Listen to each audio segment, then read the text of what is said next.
Hi family, இன்றைக்கி நம்ம ஒரு சட்டுப்புட்டு சிக்கன் கிரேவி பார்ப்போமா? அது சட்டுப்புட்டு சிக்கன் கிரேவி, அதாவது பேச்சுலர் சிக்கன், சோம்பேறி சிக்கன், அந்த வரிசையில் இது சட்டுப்புட்டு சிக்கன்.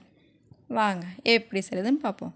ஒரு கடாயில் கொஞ்சமாக எண்ணெய் ஊற்றி 2 பட்டை, 3 கிராம்பு, 3 ஏலக்காய், இது கூடவே 1 ஸ்பூன் மிளகு சேர்த்துக்கரலாம். மிளகு காரம் ரொம்ப வேண்டாம்னா அரை ஸ்பூனாக சேர்த்துக்கோங்க. அரை ஸ்பூன் சோம்பு, அரை ஸ்பூன் ஜீரகம், இதெல்லாம் நல்லா பொரியட்டும். இது கூடவே 10 பல் பூண்டு, சின்னதாக கட் பண்ண ஒரு சின்ன சைஸ் இஞ்சி, இது கூடவே ரஃப்பாக கட் பண்ண ஒரு பெரிய வெங்காயம், ஒரு பெரிய தக்காளி, இதெல்லாம் நல்லா வதங்கட்டும்.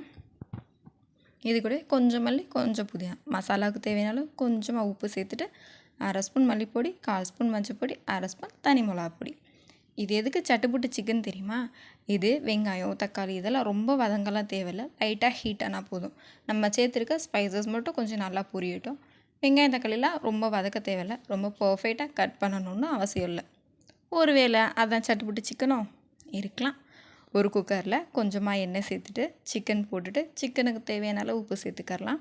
காஷ்மீரி சில்லி கண்டிப்பாக சேர்த்துக்கோங்க. இது கூடவே நம்ம மசாலா ரெடி பண்ணி வச்சுருந்தோம்ல, அதே மிக்ஸி ஜாரில் கிரைண்ட் பண்ணி அதை இது சிக்கனோட சேர்த்துட்டு நல்லா மிக்ஸ் பண்ணிக்கிறலாம். ரொம்ப நேரம் மிக்ஸ் பண்ண தேவையில்லை, சும்மா ஒரு 5 நிமிஷம்.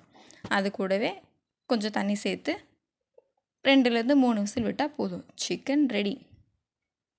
அப்புறம் என்ன, நம்மளோட சட்டுப்புட்டு சிக்கன் ரெடி ஆயிடுச்சு.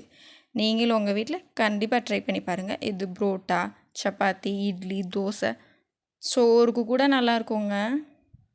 கண்டிப்பாக நீங்களும் உங்கள் வீட்டில் ட்ரை பண்ணிவிட்டு எப்படி இருந்துச்சுன்னு கமெண்டில் வந்து சொல்லுங்கள்.